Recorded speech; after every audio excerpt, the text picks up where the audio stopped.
안녕하세요. 책 읽어주는 꿀잠 DJ입니다. 잘 지내셨죠? 오늘도 제가 너무나 좋아하는 책, 루시모드 몽고메리의 에밀리 영혼의 뜨는 별 2권이고요. 그 두 번째 시간입니다. 그래서 지난 시간에 에밀리가 지미 삼촌이 준 지미 공책에다가 시를 써서 내가 엔터프라이즈라는 잡지에 한번 보내봐야 되겠다. 내 시가 분명히 엔터프라이즈지의 시인란에 뽑히게 될 거야. 그런 꿈을 꾸면서 시를 써서 보내게 됩니다. 잡지사에. 그런데 뽑히지 않게 돼요. 근데 이 부분이 굉장히 빨간머리 앤하고 굉장히 똑같습니다. 그리고 어떻게 보면은 작은 아씨들에 나오는 조 이야기하고도 똑같아요. 그런데 뽑히지 않지요. 그래서 굉장히 속상해하고 울적해하다가 어떻게 거기에서 벗어나느냐. 에밀리가 이 충격에서 벗어나는 데는 일주일이나 걸렸다. 어떻게 벗어나는지 보세요. 얼마 뒤 에밀리는 단편 소설을 하나 썼다. 엔터프라이즈지의 편집자가 극악한 악인이 되어 마지막에는 감옥에 들어간다는 줄거리였다. 이것으로 그녀 안의 응어리는 사라졌고 다정한 4월의 부인에게 바치는 시를 쓰는 기쁨을 통해 완전히 그 일을 잊었다. 이렇게 쓰여 있습니다. 그래서 지난 시간에는 제가 이 부분까지 읽어드렸습니다. 에밀리가 그 잡지사에다 시를 써서 보내고 속상해하고 울적해하는 그리고 이겨내는 그 부분은 읽지는 않았는데 그 부분이 너무나 그 앤 시리즈 혹은 작은 아씨들의 조하고 비슷한 것 같아서 한번 짚어드리고 가겠습니다.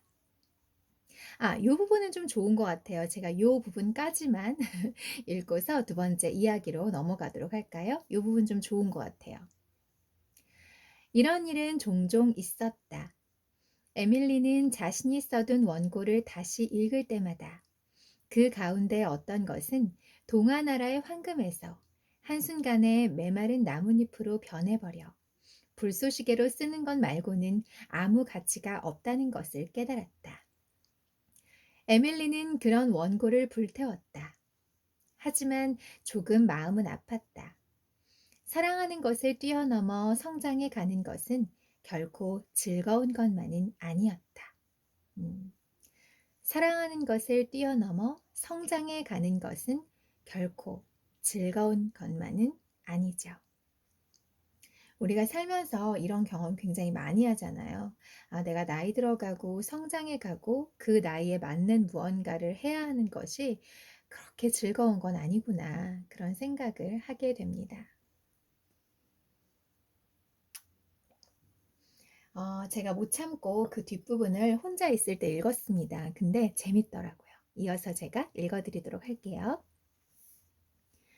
신성 모독. 그의 겨울과 봄에는 엘리자베스 이모와 에밀리 사이에 몇 번이나 충돌이 있었고 대부분 엘리자베스 이모가 이겼다. 이모에게는 아무리 작은 일에서라도 자신의 주장을 관철하지 않으면 만족하지 못하는 완고함이 있었다. 하지만 이모 쪽에서도 이따금 에밀리 안에 있는 이상하게 고집스러운 면과 부딪히면 아무리 해도 그것을 꺾거나 깰 수 없을 때가 있다는 것을 알고 있었다. 가족의 기록에 의하면 100년 전에 메리 머리는 여느 때는 상냥하고 유순한 여자였다고 한다. 하지만 그녀에게도 에밀리처럼 고집스러운 데가 있었는데 그것이 난 여기 있겠어요 라는 그녀의 말에서 잘 나타나 있다. 엘리자베스 이모는 에밀리 안에 있는 그러한 면과 싸울 때면 언제나 씁쓸한 기분을 맛보았다. 그러면서도 그녀는 거기서 지혜를 배우지 못하고 오히려 자신의 엄격함을 한층 더 가혹하게 휘두르곤 했다. 로라가 에밀리의 옷단을 내려주고 있는 것을 보며 엘리자베스는 생각했다. 이제 에밀리도 어른이 되기 시작했으며 수많은 파도와 모래톱이 에밀리 앞에 나타나 보이지 않는 미래의 안개 속에서 불길할 만큼 점점 커지고 있다는 것을. 에밀리는 이제 떠나보내서는 안 된다. 만일 그녀를 떠나보내게 되면 나중에 그녀도 그녀의 어머니와 똑같이 난파당해 버릴지 모르기 때문이다. 엘리자베스 머리는 에밀리의 어머니가 난파당한 것이라고 굳게 믿고 있었다. 요컨대 누문에서는 두 번 다시 그런 일이 되풀이되어서는 안 되는 것이다. 엘리자베스 이모는 어느 날 에밀리가 달걀 판 돈으로 종이를 사는데 허락해준 돈보다 더 많이 쓰고 있는 것을 알았다. 에밀리는 그렇게 많은 종이를 무엇에 쓰고 있는 것일까? 작지 않은 소동 끝에 엘리자베스 이모는 에밀리가 글을 쓰고 있다는 사실을 알았다. 에밀리는 겨우내 엘리자베스 이모의 코앞에서 글을 쓰고 있었지만 엘리자베스 이모는 그것을 전혀 눈치채지 못했던 것이다. 이모는 에밀리가 학교 장문을 쓰고 있는 줄로만 알았다. 엘리자베스 이모도 에밀리가 스스로 시라고 부르고 있는 바보 같은 운문을 쓰고 있다는 것은 어렴풋이 알고 있었다. 그렇게 걱정스러운 정도는 아니라고 생각했다. 지미도 마찬가지로 졸작을 많이 쓰고 있었고, 그것은 어리석은 일이기는 해도 그다지 해로운 일은 아니다. 에밀리는 틀림없이 그것을 극복하고 잘 성장해 나갈 것이다. 지미는 끝내 거기서 빠져나오지 못했는데 옛날에 그 사건 때문에 평생 어린아이처럼 지내게 된 지미로서는 어쩔 수 없는 일인 것이다. 그렇지만 소설을 쓴다는 것은 완전히 별개의 일이었기 때문에 엘리자베스 이모는 등골이 오싹해지는 걸 느꼈다. 지어낸 이야기는 어떤 것이든 무서운 것이다. 엘리자베스 머리는 젊었을 때부터 그런 식의 교육을 받았다. 그녀는 고지식하게도 트럼프를 하고 춤을 추고 연극을 보러 가고 소설을 읽거나 쓰는 것은 그게 누구이든 어떤 경우든 해서는 안 될 죄악이라고 생각했고 에밀리의 경우에는 더욱 나쁘다고 생각했다. 그것은 스타 집안의 특징이 특히 더글라스 스타의 모습이 나타난 것을 의미한다. 뉴문의 머리 집안에서는 아직까지 소설을 쓰거나 쓰고 싶어하는 죄 많은 짓을 한 사람이 없었다. 이런 것은 가차없이 뿌리 뽑아야 했다. 엘리자베스 이모는 정원 가위를 찾아들었지만 그것으로 잘라낼 수 있는 부드럽고 연한 뿌리는 찾지 못했다. 있는 것이라곤 단단한 화강암 뿐이었다. 에밀리는 공손하고 분별이 있었으며 솔직했다. 그녀는 달걀을 판 돈으로는 더 이상 종이를 사지 않았다. 하지만 엘리자베스 이모한테 말하기를 글 쓰는 것을 포기할 수 없기 때문에 농기구 회사에서 지미한테 보내주는 갈색 포장지와 안내장 뒷면에 계속 쓰겠다고 했다.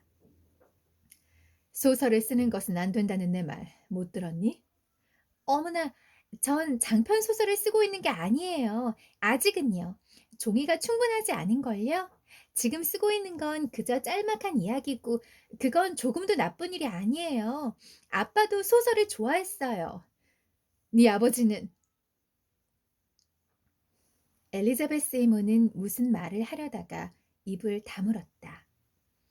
에밀리가 아버지의 명예를 조금이라도 깎아내리는 말을 들으면 굉장히 험악한 기세로 달려들던 것을 떠올린 것이다. 그렇지만 입을 다물어야 한다는 것이 엘리자베스 이모를 더 화나게 했다. 뉴문에서 엘리자베스 머리는 평생 동안 남의 감정은 생각지 않고 자기 생각을 거리낌 없이 말해왔다. 앞으로는 그런 쓸데없는 것을 써서는 안 돼. 엘리자베스 이모는 에밀리 코앞에서 성의 비밀을 경멸하듯 흔들어 보이며 그렇게 말했다. 금지하겠어. 알겠니? 앞으론 금지야. 하지만 엘리자베스 이모, 전 쓰지 않고는 살 수가 없어요. 에밀리는 진지한 얼굴로 그렇게 말한 뒤 가냘픈 두 손을 테이블 위에 포개 얹고 루스 이모의 말처럼 어린아이답지 않은 침착한 눈길로 엘리자베스 이모의 노안 얼굴을 마주 보았다. 네? 이해해 주시겠죠? 그건 저의 타고난 천성이에요. 쓰지 않고는 살 수가 없는걸요. 아빠는 늘 저에게 글을 쓰라고 격려해 주셨어요. 언젠가 유명해질 거라고요. 엘리자베스 이모, 이모는 유명한 조카를 두고 싶지 않으세요? 난 이 일을 가지고 논쟁하고 싶지 않아. 전 논쟁하고 있는 게 아니에요. 그저 설명하고 있을 뿐이에요. 이모가 인정해 주시지 않는 것은 무척 실망이지만 그래도 전 계속 글을 써야 해요. 전 이모가 그것을 이해해 주셨으면 해요. 에밀리는 공손하게 말했다. 네가 이것을 이 말도 안 되는 어리석은 짓을 포기하지 않으면 에밀리, 난, 난 엘리자베스 이모는 어떻게 하겠다고 말해야 좋을지 몰라서 입을 다물었다. 에밀리는 이미 어린아이가 아니었기 때문에 뺨을 때릴 수도 없고 방에 가두는 벌을 줄 수도 없었다. 이모는 뉴문에서 쫓아낼 테니까 하고 말할까 생각했지만 그것도 소용없는 일이었다. 그녀는 에밀리를 뉴문에서 쫓아낼 생각이 없다는 것, 아니 쫓아낼 수 없다는 것을 스스로 잘 알고 있었기 때문이다. 물론 이것은 막연한 느낌에 불과하고 아직 명확한 형태로 머릿속에 자리 잡은 생각은 아니었다. 엘리자베스 이모는 이제 자신이 에밀리를 감당할 수 없음을 느꼈고 그 사실 때문에 더욱 화가 났다. 한편 에밀리는 우세한 입장에 있었기 때문에 태연하게 계속 글을 썼다. 엘리자베스 이모가 그녀에게 레이스 뜨기와 사탕 만들기를 그만두라든가 로라 이모가 만든 과자를 먹지 말라고 했다면 에밀리는 아쉽게는 해도 순순히 따랐을 것이다. 하지만 글 쓰는 것을 그만두라는 건 에밀리에게 숨 쉬는 것을 그만두라는 것과 같았다. 어째서 이모는 이해해주지 않을까? 에밀리한테는 그토록 절실한 일을. 테디는 그림을 그리지 않고는 살 수 없고 일전은 낭송하지 않고 살 수 없고 그리고 전 글을 쓰지 않으면 살 수 없어요. 모르시겠어요, 엘리자베스 이모? 내가 아는 것은 네가 배은망덕하고 어른 말을 듣지 않는 괘씸한 아이라는 사실이다. 이 말에 에밀리는 마음이 몹시 아팠다. 하지만 그녀는 여전히 이모의 말을 따를 수 없었다. 엘리자베스 이모와의 서먹서먹한 감정 때문에 에밀리는 하루하루 지내는 것이 몹시 괴로웠다. 그녀는 자신의 주위 환경과 가족들이 자기에게 품고 있는 감정에 늘 민감했기 때문에 그 입지가 더욱 좁아졌다. 글을 쓰고 있을 때를 제외하고 늘 주변 분위기를 의식해야 했다. 그러나 글을 쓸 때는 모든 걸 잊고 해와 달 사이에 멋진 나라를 떠다녔다. 그녀는 거기서 만난 멋진 사람을 상상했고 또 멋진 광경과 행위를 기록하려 노력했다. 그 나라에서 촛불이 희미하게 밝혀진 현실의 부엌으로 돌아오면 무인도에서 몇 년이나 살다가 돌아온 것 같은 느낌이 들었다. 에밀리는 이 일에 있어서는 로라 이모의 도움을 받는 것은 생각도 하지 않았다. 로라 이모는 그런 하찮은 일에서는 에밀리가 고집을 꺾고 엘리자베스 이모를 기쁘게 해주어야 한다고 생각하고 있었기 때문이다. 에밀리는 절망적으로 말했다. 하지만 그건 하찮은 일이 아니에요. 저한테는 세상에서 가장 중요한 일이라고요. 로라 이모는 이해해 주실 줄 알았는데. 네가 글쓰기를 하고 싶어 한다는 건 알아, 에밀리. 그리고 전혀 해롭지 않은 즐거움이라는 것도 알고. 하지만 엘리자베스 이모가 저토록 걱정하잖니? 그래서 네가 포기하는 게 옳다고 생각하는 거야. 너에겐 그게 그렇게 소중한 일이니? 솔직하게 말해보렴. 시간 낭비에 지나지 않잖아? 아니에요. 아니에요, 로라 이모. 전 언젠가 진짜 책을 쓸 생각인걸요? 그래서 돈을 많이 벌 거예요. 에밀리는 슬프게 말했다. 현실적인 머리 집안 사람들은 대부분의 일을 돈으로 환산해서 평가한다는 것을 에밀리는 이미 잘 알고 있었던 것이다. 로라이모는 미소 띤 얼굴로 상냥하게 말했다. 네가 그런 방법으로 과연 부자가 될 수 있을까? 좀 더 유익한 일을 배우는 데 시간을 쓰는 게 현명하지 않겠니? 에밀리는 자기가 쓰지 않고는 살 수 없다는 것을 아무도 이해해주지 않는 것에 몹시 화가 났다. 그리고 로라이모가 그런 바보 같은 말을 그렇게 태연하게 하는 것에 더욱 화가 났다. 제가 예전 이 전 영상에서도 말씀을 드렸지만 엘리자베스 이모 굉장히 차갑고 냉정한 거 맞아요. 근데 로라 이모는 굉장히 말도 부드럽게 하고 따뜻하게 얘기하고 또 엘리자베스 이모가 주지 않는 방식으로 사랑이나 애정을 주시는 거는 맞는데 지금 이것처럼 제가 1전에서도 말씀을 드렸었지만 그 에밀리의 굉장히 섬세하고 그리고 아티스트적인 그리고 그 글을 반드시 써야만 하는 글을 쓰지 않고는 살지 못하겠다고 하는 그 에밀리의 그런 감정선을 절대 이해하지 못해요. 그리고 굉장히 무신경하고 무심한 사람입니다. 그러니까 마음은 따뜻하고 내가 상처를 주려고 하는 의도가 있었던 사람은 아니지만 의도하지 않은 상처를 콕콕 박히게 아주 하는 그런 사람이죠. 그래서 이 뒤를 좀 더 읽다 보면은 나오는데 어쩌면 겉으로 나타나는 것과는 전혀 다르게 물론 이제 저는 소설을 읽다 보니까 그 깊이 있는 어떤 그 섬세한 그 심성까지도 이렇게 파악을 하게 되는 건데 어쨌든 겉으로 보여지는 모습에서는 전혀 우리가 느낄 수 없지만 실제로는 엘리자베스 이모가 훨씬 더 어 큰 애정을 가지고 이 에밀리를 키우고 있다는 것을 읽으면서 점점 더 알게 되더라고요. 뒤에 또 그런 일화가 나옵니다. 아, 에밀리는 고통스러운 한숨을 내쉬었다. 그 얄미운 엔터프라이즈 편집자가 내 작품을 실어주었더라면 지금쯤 모두가 나를 인정해 줄 텐데. 어쨌든 글을 쓰고 있는 것을 엘리자베스 이모한테 들키지 않도록 해. 로라 이모가 충고했다. 그렇지만 어찌된 일인지 에밀리는 그 현명한 충고에 따를 수가 없었다. 그때까지 뭔가 사소한 일에서는 에밀리와 로라 이모가 서로 짜고 엘리자베스 이모를 속이는 경우가 종종 있었지만 이 일에서는 그럴 수 없다는 것을 에밀리는 알고 있었다. 이 일은 당당하고 공명정대하게 해결해야 했다. 에밀리는 글을 쓰지 않고는 살 수 없다는 것을 엘리자베스 이모에게 알려야만 했다. 이 일만큼은 에밀리는 스스로에게 거짓말을 할 수 없었다. 거짓으로 자기가 잘못했다는 신용을 할 수가 없었던 것이다. 그녀는 그 일을 전부 아버지한테 보내는 편지에 썼다.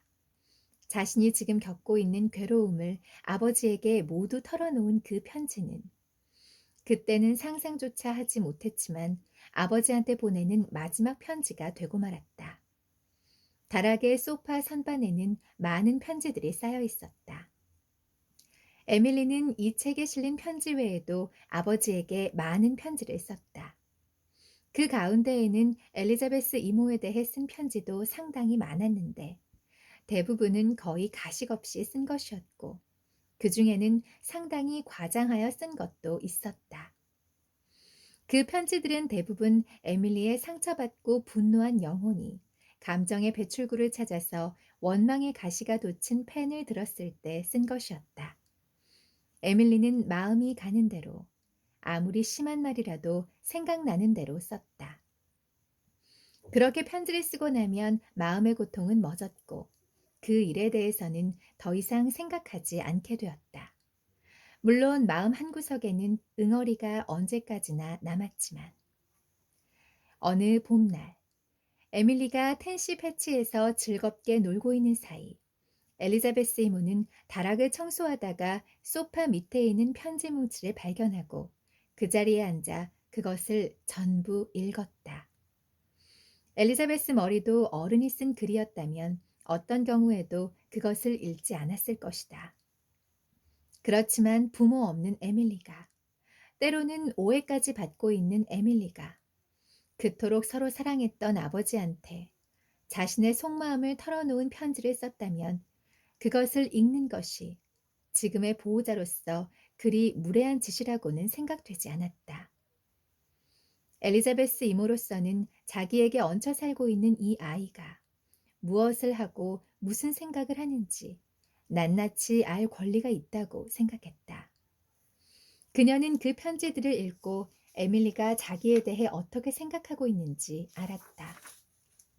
지금까지 자기 의지대로 행동하며 살아온 엘리자베스 머리. 지금까지 그녀에게 가식 없는 말을 할 용기를 지닌 사람은 아무도 없었다. 이러한 경험은 16살의 처녀에게도 60살의 할머니한테도 불쾌한 것이 아닐 수 없다. 그녀가 마지막 편지를 접었을 때 그녀의 손은 떨리고 있었다. 분노 때문이었지만 그 밑바닥에는 분노와 함께 또 다른 것이 도사리고 있었다. 에밀리, 엘리자베스 이모가 응접실에서 널 보자고 하신다. 로라 이모가 말했다. 텐시 패치에 갔던 에밀리가 무르익어가는 들판에 막 내리기 시작한 가느다란 잿빛 빗줄기를 피해 집으로 뛰어 들어왔을 때였다. 이모의 목소리와 슬퍼 보이는 얼굴에서 에밀리는 뭔가 난처한 일이 일어났다는 것을 느꼈다. 하지만 그게 무슨 일인지 전혀 짐작이 가지 않았다.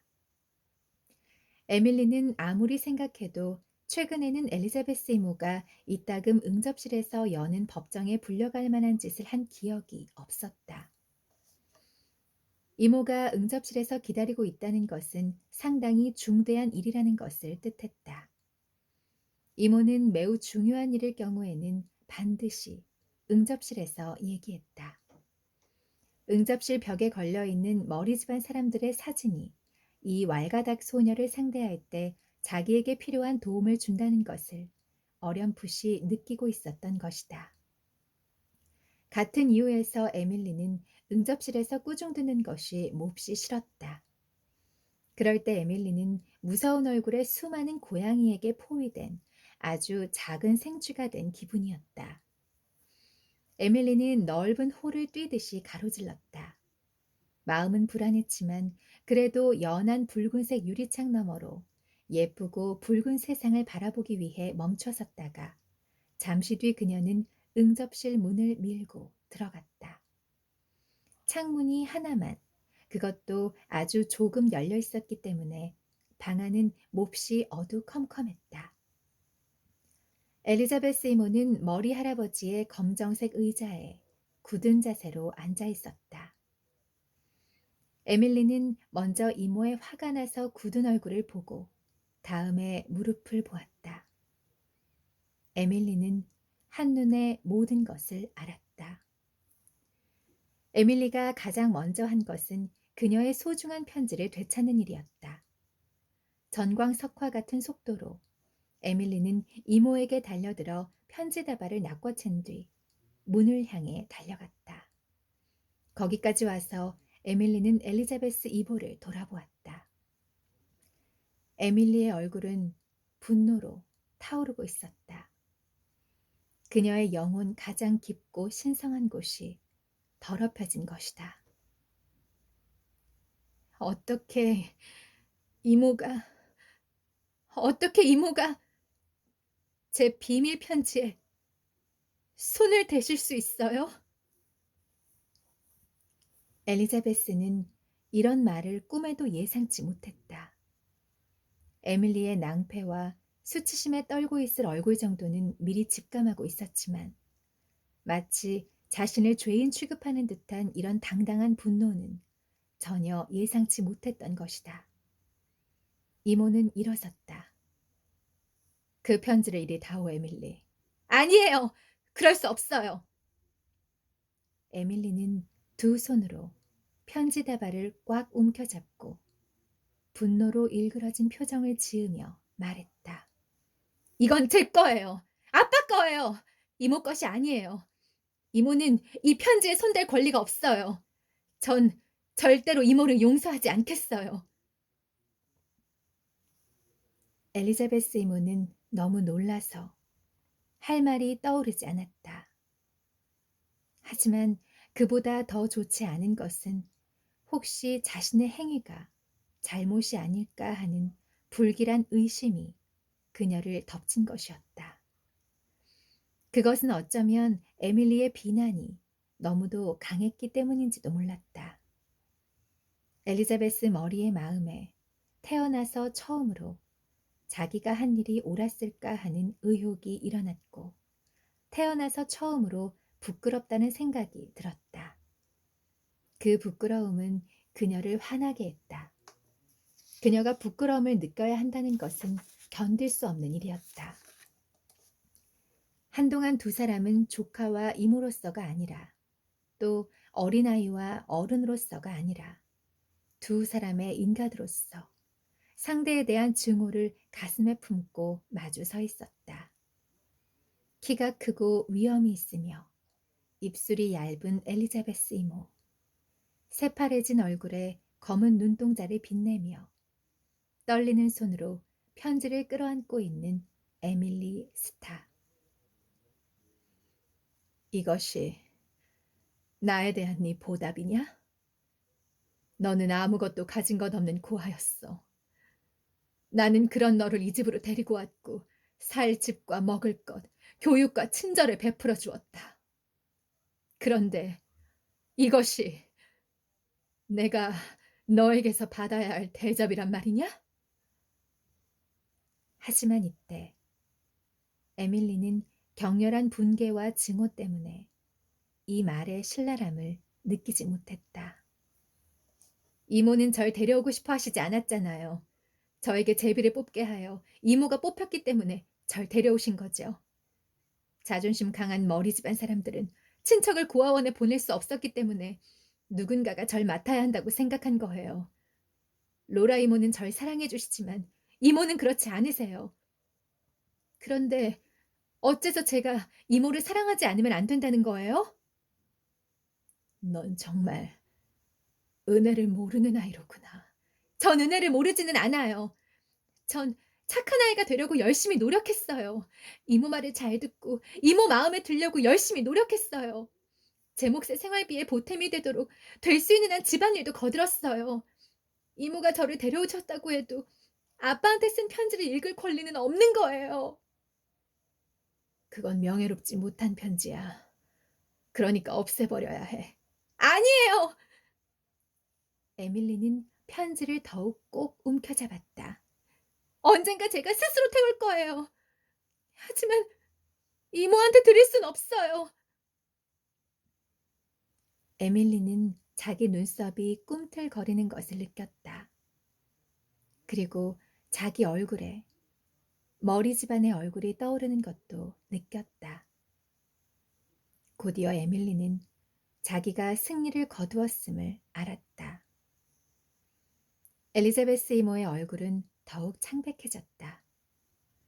엘리자베스 이모 자신도 이따금 스스로 머리 집안의 얼굴을 할 때가 있었다. 그녀가 당혹한 것은 그 때문이 아니었다. 그것은 에밀리의 얼굴에 떠오른 머리 집안의 얼굴 뒤에서 이쪽을 보고 있는 것 같은 기분 나쁜 무엇이었는데, 그것이 언제나 그녀의 의지를 꺾어버리곤 했다. 그녀는 몸을 떨며 비틀거렸고, 그리고 항복했다. 엘리자베스 이모는 쓰디쓰게 입을 열었다. 편지는 네가 가지고 가거라. 그리고 너를 이 집으로 데리고 온 늙은 이모를 경멸하렴. 이모는 응접실에서 나갔다. 에밀리가 이긴 것이다.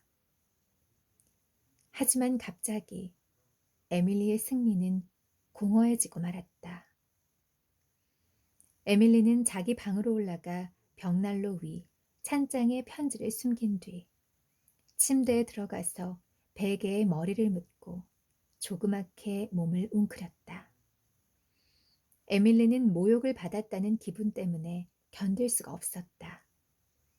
하지만 그 뒤 또 다른 고통이 가슴을 죄어오기 시작했다. 에밀리는 엘리자베스 이모의 마음에 상처를 준 것 때문에 자신도 뭔가 상처를 받은 것이었다. 에밀리는 엘리자베스 이모가 그토록 분노하고는 있었지만 마음의 상처를 받았다는 것을 알고 있었다. 이 일이 에밀리를 놀라게 했다. 물론 엘리자베스 이모가 화가 난 건 알고 있었지만 그 밖에 다른 감정을 품고 있을 거라고는 꿈에도 생각하지 않았다. 하지만 엘리자베스 이모가 그리도 씁쓸하게 그 말을 내뱉었을 때 에밀리는 이모의 눈 속에 어떤 마음의 상처 같은 것을 읽었다.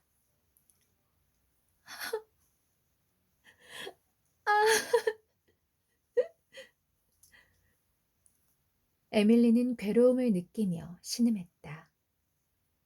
에밀리는 베개에 얼굴을 묻고 숨이 막힐 정도로 울었다. 에밀리는 너무 슬퍼서 종종 그랬던 것처럼 태연히 자신을 되돌아보며 자기 고통을 응시할 수가 없었다. 에밀리가 이처럼 정말로 불행할 때는 아무리 애써도 마음이 누그러지지 않았다. 엘리자베스 이모는 이런 끔찍한 싸움을 한 뒤에도 에밀리를 뉴문에 있게 하지는 않을 것이다. 틀림없이 이모가 자기를 어디론가 보내버릴 거라고 에밀리는 생각했다. 그것만큼 괴로운 일은 없었다. 사랑하는 뉴문을 떠나 어떻게 살 수 있단 말인가. 게다가 난 80살까지 살아야 할지도 모르는데. 에밀리는 슬프게 중얼거렸다.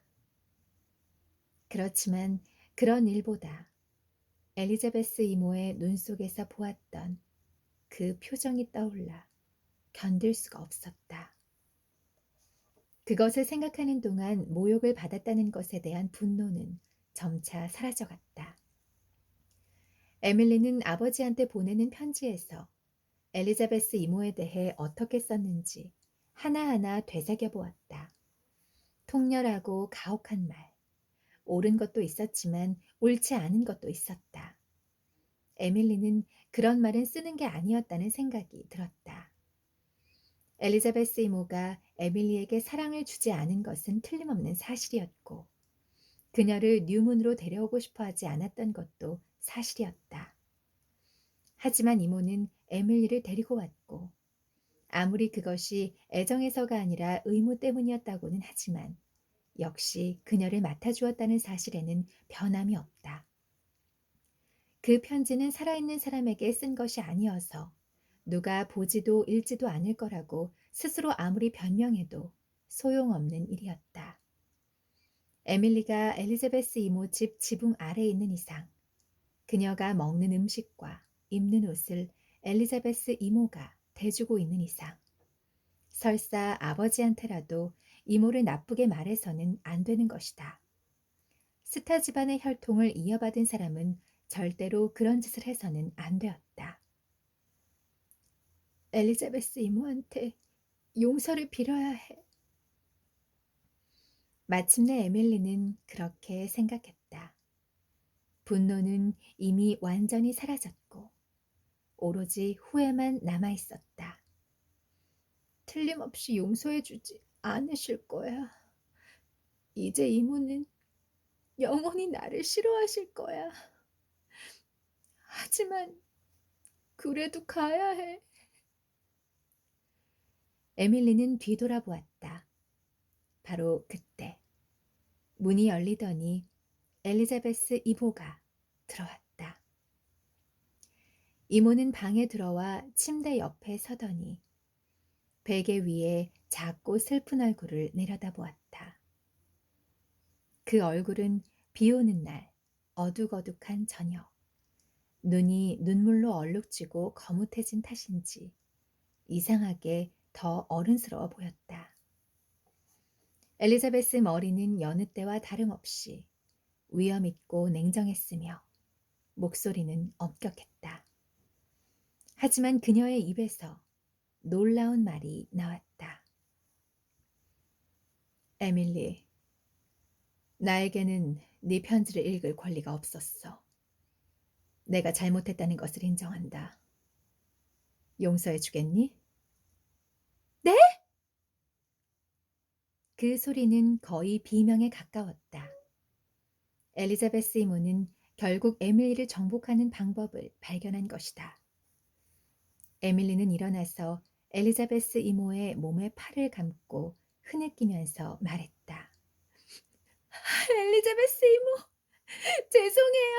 죄송해요. 그런 글을 쓰는 게 아니었어요. 하지만 전 마음이 슬플 때 그 편지를 썼어요. 진심으로 그렇게 생각하는 건 아니에요. 정말로, 정말로 눈꽃만큼도 그렇게 생각하지 않아요. 네, 엘리자베스 이모, 제 말 믿어 주시겠어요?" 난 그 말을 믿어, 에밀리. 난 네가 내 동생의 아이가 줄리엣의 딸이 나를 싫어할 거라고는 생각하고 싶지 않아. 이상한 떨림이 엘리자베스의 키 크고 뻣뻣한 몸을 지나갔다. "싫어하지 않아요. 정말 싫어하지 않아요."